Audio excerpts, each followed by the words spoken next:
ഒരു ജോലിനെ ഇത്തിരി കൂടി ഒരു ഇമോഷണലി അപ്രോച്ച് ചെയ്യുക, അല്ലെങ്കിൽ നമ്മളൊരു ആത്മാർത്ഥമായിട്ട് ഇഷ്ടപ്പെട്ട് അവിടെ കൂടെയുള്ള ആൾക്കാരനെ ഇഷ്ടപ്പെട്ട് ഒരു കണക്ഷൻ ഉണ്ടാക്കാൻ പറ്റുകയാണെങ്കിൽ ഇപ്പം നമ്മളും നമ്മുടെ ആ ഒരു ബേസിക് കമ്മ്യൂണിക്കേഷൻ സ്കില്ല് പഠിച്ച് ജോലി ചെയ്യുന്നതായിരിക്കാം. അല്ലെങ്കിൽ നമുക്ക് ആവശ്യമുള്ള ഇപ്പം ഇന്ന് നമുക്ക് സർവൈവ് ചെയ്യാൻ വേണ്ട പല സ്കില്ലുകളും ഇപ്പം എങ്ങനെ നെഗോഷിയേറ്റ് ചെയ്യാൻ നമ്മൾ പഠിച്ച് ജോലി ചെയ്യുന്നതായിരിക്കാം.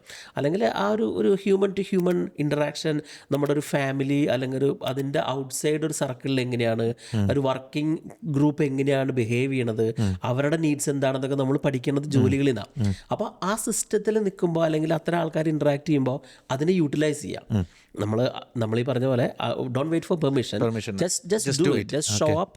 അല്ലെങ്കിൽ ഒരു ധൈര്യമായിട്ട് ചെറിയ രീതിയിൽ എന്തെങ്കിലും മാറ്റങ്ങൾ വരുത്തിയിട്ട് നമ്മളുടേതായ ഒരു വഴി, നമ്മളുടേതായ ഒരു ഐഡന്റിറ്റി അവിടെ ക്രിയേറ്റ് ചെയ്യാൻ നോക്കാനാണെന്ന് പറയുന്നത്.